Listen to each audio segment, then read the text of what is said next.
Before I tell you this story, I need you to understand something. War doesn't always announce itself with explosions and gunfire. Sometimes it comes in silence. Sometimes the hardest shot you'll ever take is the one you don't take at all. My name is Staff Sergeant Elena Reyes.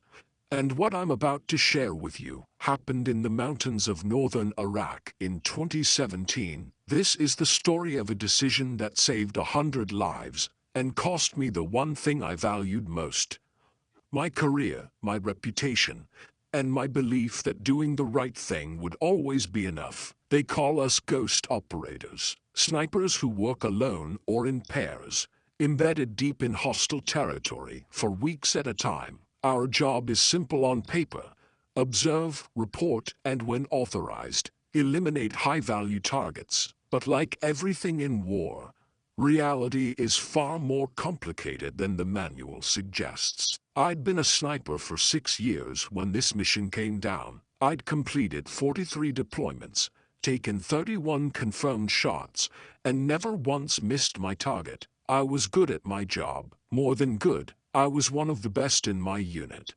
And I'd earned that reputation through discipline, patience, and an almost supernatural ability to control my breathing, my heartbeat, my very existence in the moment before the trigger pull. My spotter was Corporal David Chen, a 26-year-old from California who'd grown up in his family's restaurant and somehow ended up becoming one of the most skilled reconnaissance specialists I'd ever worked with. We'd been partners for 18 months, long enough to develop that silent communication that separates good teams from great ones. David could read wind patterns like others read books. He could estimate range within 2 meters just by looking, and he trusted me completely. That trust would be tested in ways neither of us could have imagined. The mission brief came on a Tuesday. Intelligence had identified a meeting location for a cell of insurgent leaders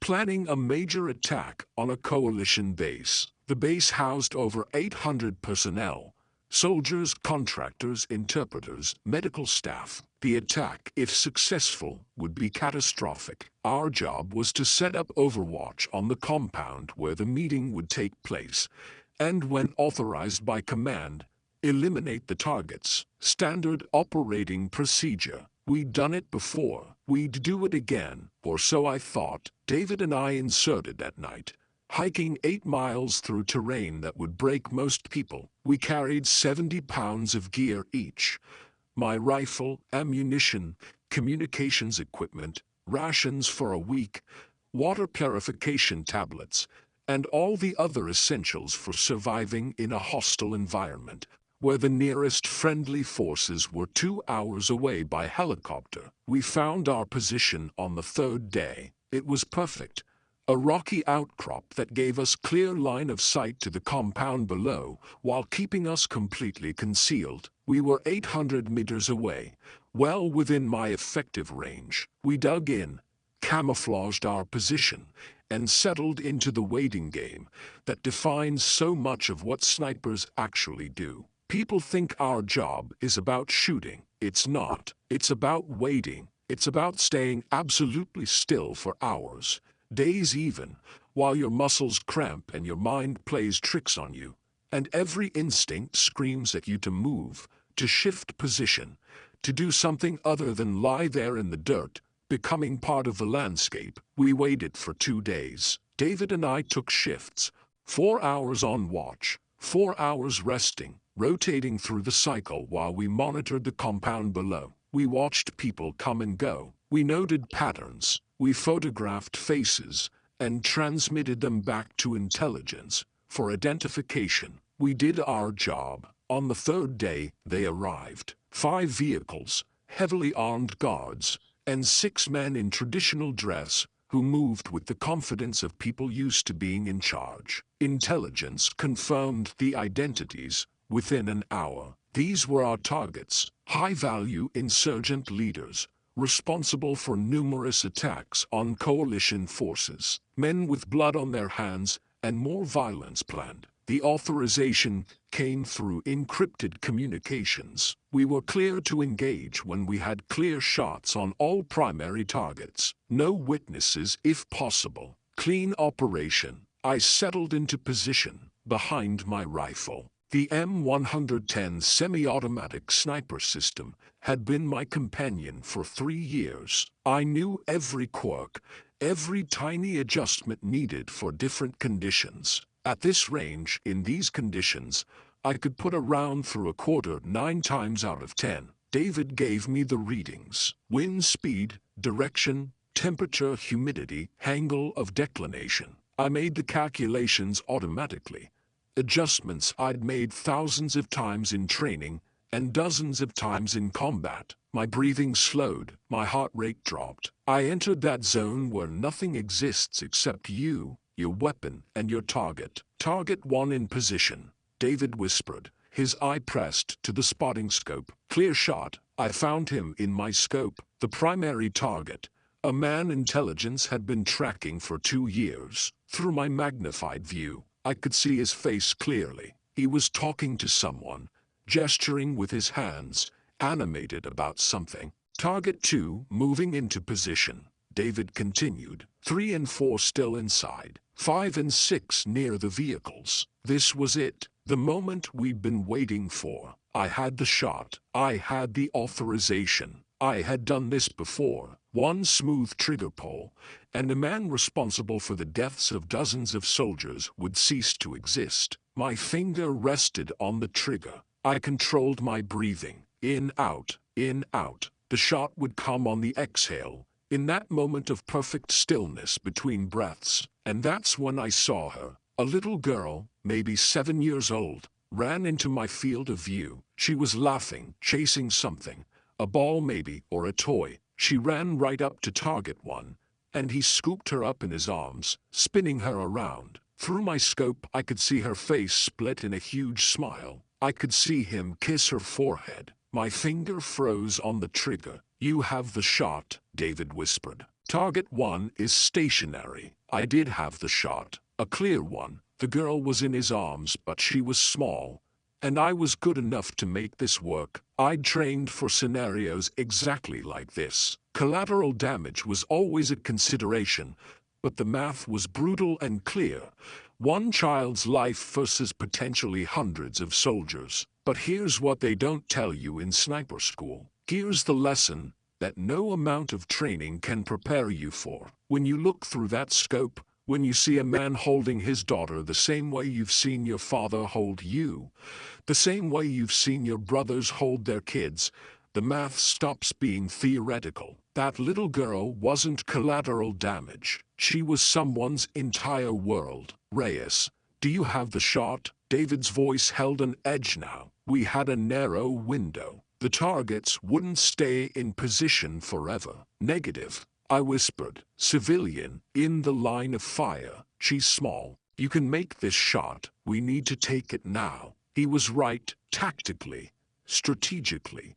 By every measure the military uses to make these decisions, he was absolutely right. Taking the shot, even with the risk to the child, was the correct choice. It would save lives. It would prevent future attacks. It was what we were trained to do. But my finger wouldn't move. I don't have a clean shot, I said.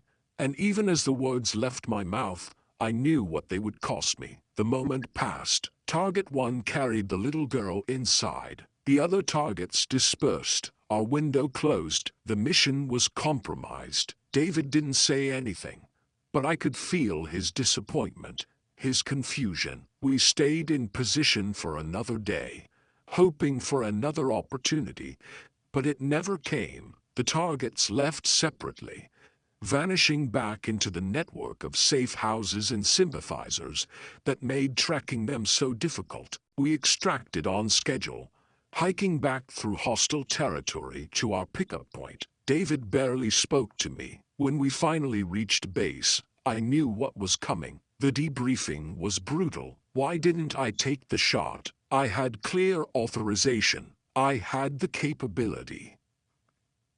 I had done it before, under similar circumstances. What was different this time? I told them the truth. I told them about the girl, about the lack of a clean shot, about the unacceptable risk of civilian casualties. I used all the right words, framed it in all the right ways, but everyone in that room knew what I was really saying.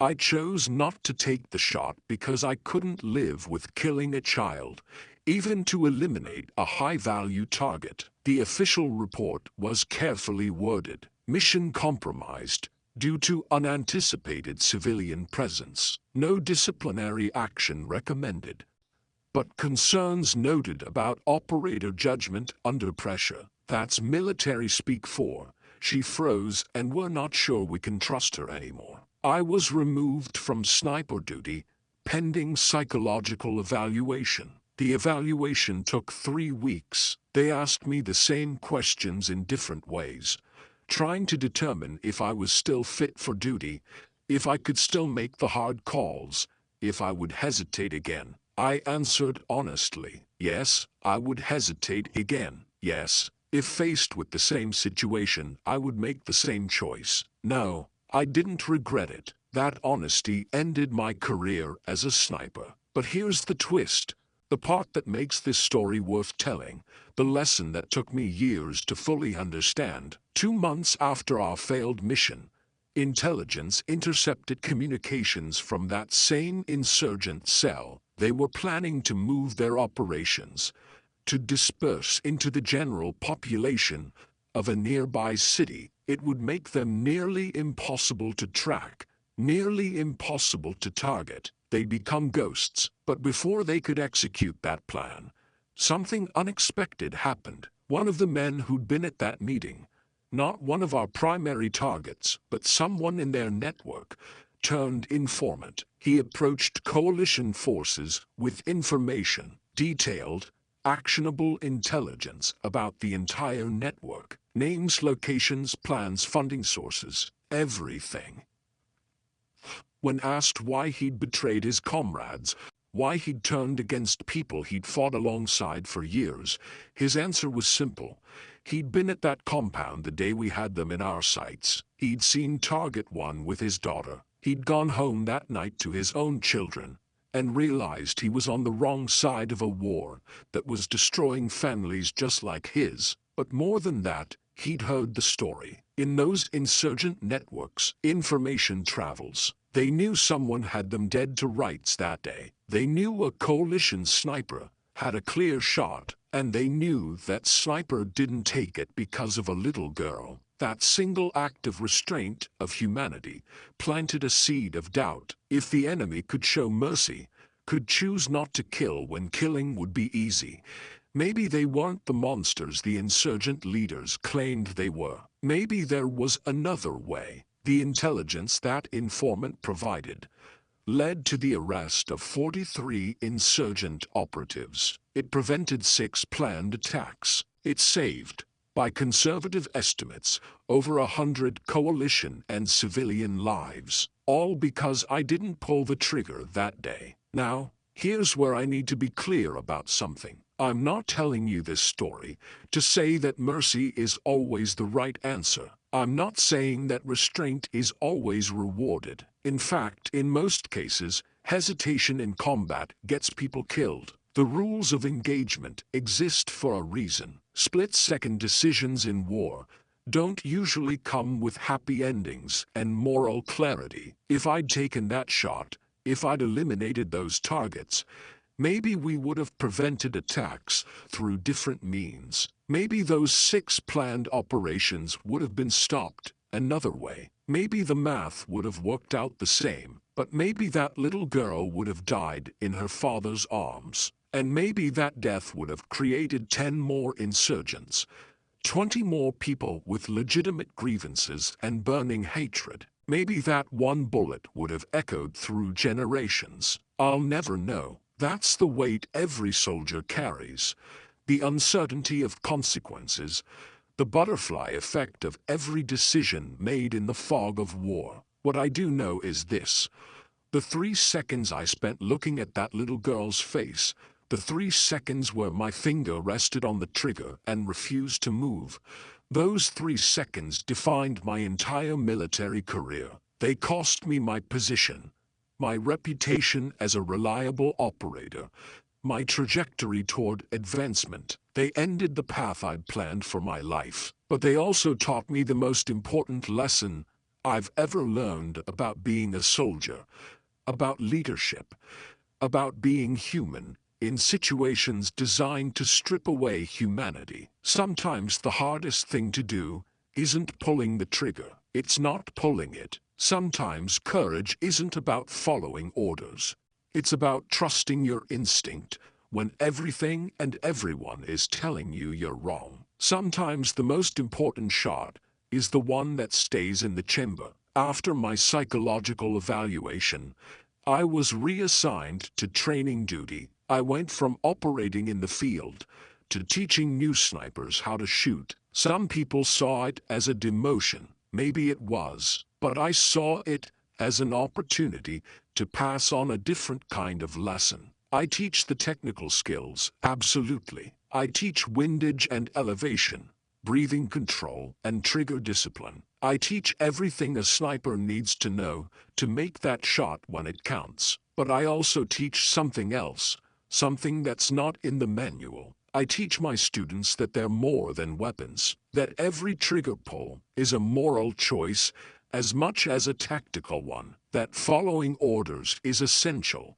but so is maintaining your humanity, that the day you stop seeing the people in your crosshairs as people is the day you need to turn in your rifle and walk away. Some of my students think I'm soft, some think I washed out, that I couldn't handle the pressure, that I'm teaching because I failed at doing. And maybe they're right, maybe I did fail, but I sleep at night. I look at myself in the mirror every morning, and when my nieces and nephews ask me about my time in the service, I can tell them stories that don't haunt me. David Chen and I stayed in touch for a while after that mission. He was angry with me at first, felt like I'd let the team down, compromised the mission because of emotional weakness. But about a year later, he sent me a message. Short, just a few lines. I became a father last month. Every time I look at my daughter, I think about that day in Iraq. I think about that little girl. And I understand now why you didn't take the shot. Thank you for being stronger than I was. That message is framed on my wall. It reminds me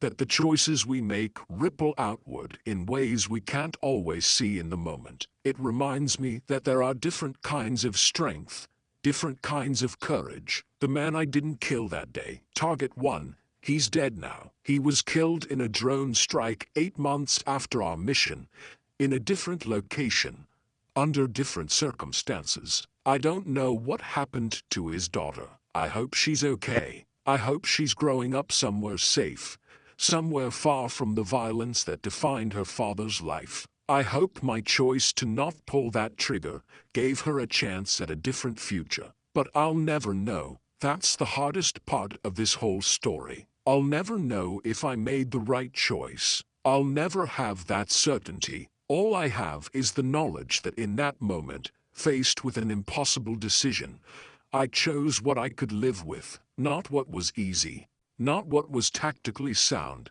not what my training dictated. I chose what felt human, and maybe that's the real lesson here. Maybe the point isn't that I made the right choice or the wrong choice. Maybe the point is that I made a choice at all, that I took ownership of that decision and accepted the consequences. Because in war, in leadership, in life, that's all we can do. Make choices based on the best information we have and the values we hold, then live with the results. To everyone listening to this who's serving now, who's training to serve, who's facing their own impossible decisions, I'm not going to tell you what to do. I can't. Your situations are different from mine. Your missions, your circumstances, your moral calculations, they're yours, not mine. But I will tell you this. Don't let the uniform, the training, the chain of command, convince you that you're not responsible for your choices. You are. Every decision you make, you own. And you'll carry those decisions for the rest of your life. So make choices you can carry. Make choices that let you sleep at night. Make choices that the person you want to become would be proud of. Following orders is essential. Discipline is essential. But so is maintaining your moral compass. So is remembering that the people in your crosshairs, the targets in your briefings, the enemies on your maps, they're human beings with families and histories and potential futures. Recognizing that doesn't make you weak, it makes you complete. I left active duty 3 years ago. I still teach part-time at a military academy, but mostly I work with veterans dealing with moral injury,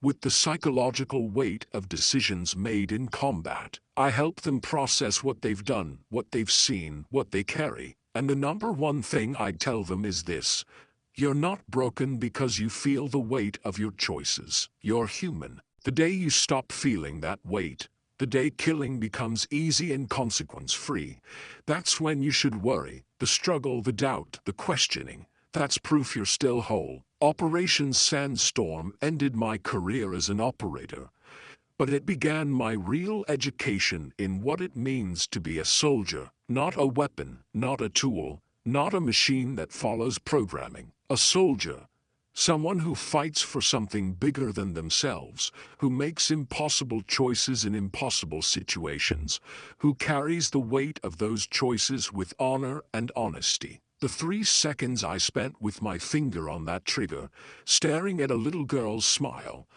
taught me more about courage than 6 years of successful missions ever did. They taught me that sometimes strength looks like restraint, that sometimes following your conscience means breaking protocol, that sometimes the most important thing you can do is choose the harder right over the easier wrong, even when no one will understand, even when it costs you everything. I don't know if I'm a hero or a failure. I don't know if historians, if they ever learn this story, will judge me as courageous or cowardly. I don't know if the consequences of my choice were ultimately positive or negative. I'll die not knowing those things, but I know I'm at peace with my decision. And in the end, maybe that's all any of us can ask for: to make choices we can live with, to maintain our humanity in situations designed to strip it away, to remember that we're human beings first and soldiers second.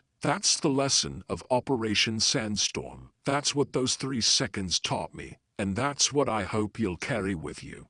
Whatever battles you face, whatever impossible choices land in your lap, whatever moments define your service and your life, choose wisely, choose humanely, and choose something you can carry for the rest of your life, because you will carry it every single day. If this story made you think, if it challenged something you believed about war or duty or following orders, I want to hear from you. Drop a comment below and tell me, have you ever faced a moment where doing the right thing and following orders weren't the same thing? How did you navigate it? What did it cost you? What did you learn? This channel is built on real stories from real veterans, the kind of truth that doesn't make it into official reports or Hollywood movies. If you value that authenticity, if you want more stories that dig into the moral complexity of military service, hit that subscribe button. Every week,